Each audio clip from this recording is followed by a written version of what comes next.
नमस्कार मंडळी, श्री स्वामी समर्थ. स्वामी महाराज तुमच्या सर्व चांगल्या इच्छा मनोकामना पूर्ण करोत ही स्वामीचरणी प्रार्थना करते आणि आजच्या व्हिडिओला सुरुवात करते. पूजाघरात या दोन मूर्त्या एकत्र ठेवल्यास सावध राहा. तुम्ही तुमच्या घरातील पूजाघरात या दोन मूर्त्या कधीच एकत्र ठेवू नका, अन्यथा तुम्हाला भयंकर वास्तुदोष होईल, ज्याचे निराकरण करणे तुम्हाला खूपच अवघड जाईल. यामुळे तुम्हाला कंगाल होण्यास वेळ लागणार नाही. जर तुम्ही अशी चूक करत असाल तर हा व्हिडिओ बघून तुम्हाला सावध होणे खूप महत्त्वाचे आहे. मंडळी, आपल्या हिंदू धर्मात प्रत्येक घरात एक पूजास्थळ असणे आवश्यक आहे, किंवा असे म्हणू शकतो की एका छोट्याशा मंदिराची गरज असते, जिथे आपण दररोज आपल्या देवाची पूजा अर्चा करत असतो. आपण देवाला स्नान घालतो, त्यांना वस्त्र परिधान करतो, त्यांना चंदन लावतो, त्यांना नैवेद्य अर्पण करतो आणि हे सगळं आपण नित्य करत असतो. कारण आपल्या घरातील पूजास्थळ हे आपल्या घरातील देवांशी संवाद साधण्याचे एक साधन असते.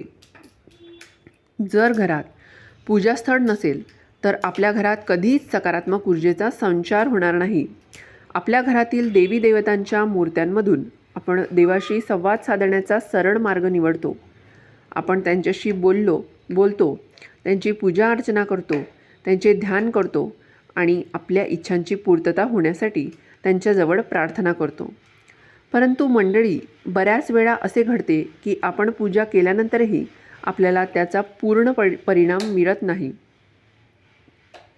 देवासमोर नित्य पूजा करूनही घरात सुखशांती नांदत नाही. कुटुंबातील सदस्यामध्ये नेहमीच वादविवाद निर्माण होतात. मग छोट्या गोष्टींसाठी असो किंवा मोठ्या, यामागचे प्रमुख कारण म्हणजे वास्तुदोष. वास्तुशास्त्रानुसार घरात निर्माण होणाऱ्या अशुभ संकेतांमध्ये मंदिरात ठेवलेल्या देवांच्या मूर्त्यांचे अयोग्य संयोजन असू शकते. बऱ्याच वेळा लोक ज्या काही मूर्ती आवडतात त्या उचलून मंदिरात ठेवतात, परंतु यासाठी जरा जागरूक राहणे गरजेचे आहे. वास्तुदोष टाळण्यासाठी घरात देवी देवतांच्या मूर्त्या ठेवताना वास्तुशास्त्राचे नियम पाळणे गरजेचे आहे. वास्तुशास्त्रानुसार काही मूर्त्या घरात ठेवणे टाळावे असे सांगितले जाते. तसेच कोणत्या देवी देवतांच्या मूर्त्या एकत्र ठेवाव्यात किंवा ठेवू नयेत याचेही नियम सांगितले आहेत. हे नियम वैज्ञानिक आणि शास्त्रीय दृष्टिकोनातून बनवलेले आहेत. जर तुम्ही हे नियम योग्य प्रकारे पाळले तर घरात नेहमीच सुखशांती राहील. तर मंडळी, जर हे नियम पाळले नाहीत तर घरात दुःख, दरिद्रता आणि आर्थिक संकटांचा सामना करावा लागू शकतो.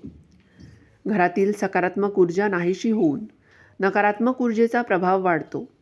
यामुळे कुटुंबातील सदस्यांमध्ये वादविवाद होतात, निराशा निर्माण होते आणि कष्ट करूनही यश मिळत नाही.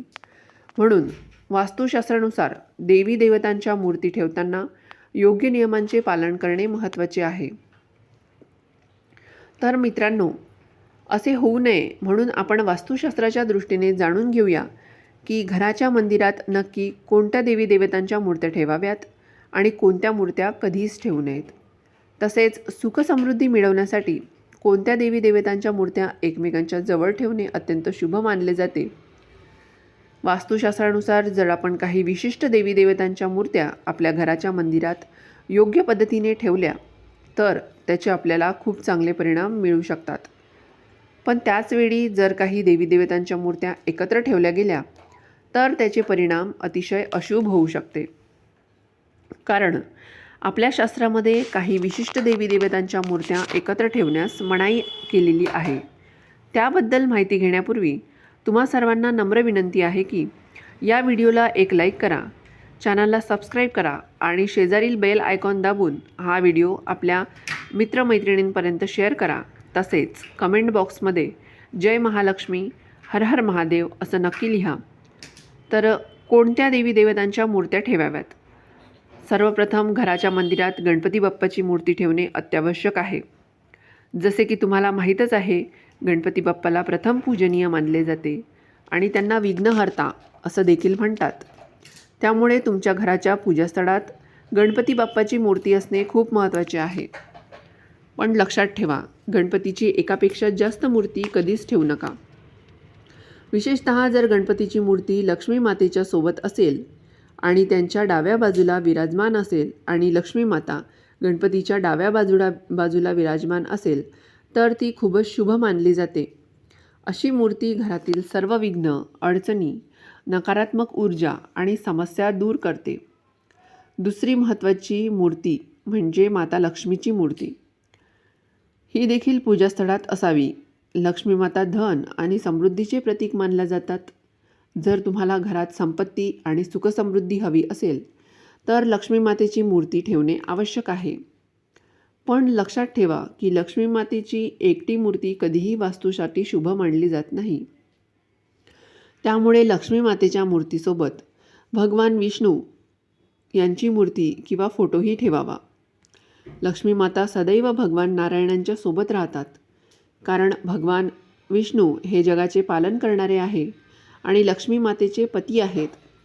जर तुम्हाला पाहिजे की लक्ष्मी माता नेहमी प्रसन्न राहाव्यात तर त्यासाठी तुम्ही नेहमी भगवान नारायणाची पूजा आधी करावी. असे केल्यास लक्ष्मी मातेबरोबर भगवान नारायणही प्रसन्न होतात, ज्यामुळे तुमच्या घरात संपन्नता आणि वैभव कायम टिकून राहते. लक्ष्मी गणेश यांची संयुक्त पूजा. धनप्राप्तीसाठी तुम्ही लक्ष्मी मातेची आणि गणपती बाप्पाची संयुक्त पूजा करावी. असे केल्याने घरातील आर्थिक अडचणी दूर होतात आणि सुखसमृद्धीची वाढ होते. आता बघूया कोणत्या मूर्त्या एकत्र ठेवू नयेत. वास्तुशास्त्रानुसार घराच्या पूजास्थळात शंकर भगवान आणि हनुमानजीच्या मूर्त्या एकत्र ठेवणे टाळावे. तसेच दोघांच्या मूर्त्या समोरासमोर ठेवल्यास वास्तुदोष निर्माण होतो. शिवाय एका पूजास्थळात एकाच देवतेच्या 2 किंवा त्याहून अधिक मूर्त्या ठेवू नयेत, कारण यामुळे नकारात्मक परिणाम होतात.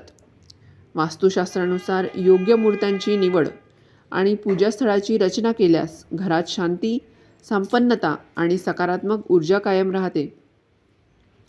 या नियमांचे पालन न केल्यास घरात आर्थिक संकटे, वाद आणि नकारात्मकता वाढू शकते. त्यामुळे या नियमांचे पालन करणे खूप महत्त्वाचे आहे.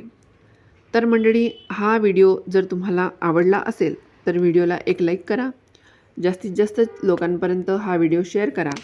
तसेच आम्ही अमरावतीकर या चॅनलला सबस्क्राईब करायला विसरू नका आणि त्यासोबतच बाजूला जे बेल आयकॉन दिलेलं आहे त्याला देखील क्लिक करा. म्हणजेच नवनवीन येणारे व्हिडिओचे नोटिफिकेशन तुमच्यापर्यंत पोचतील आणि त्याचसोबत तुम्ही एकही व्हिडिओ मिस करणार नाही. श्री स्वामी समर्थ. जय जय स्वामी समर्थ.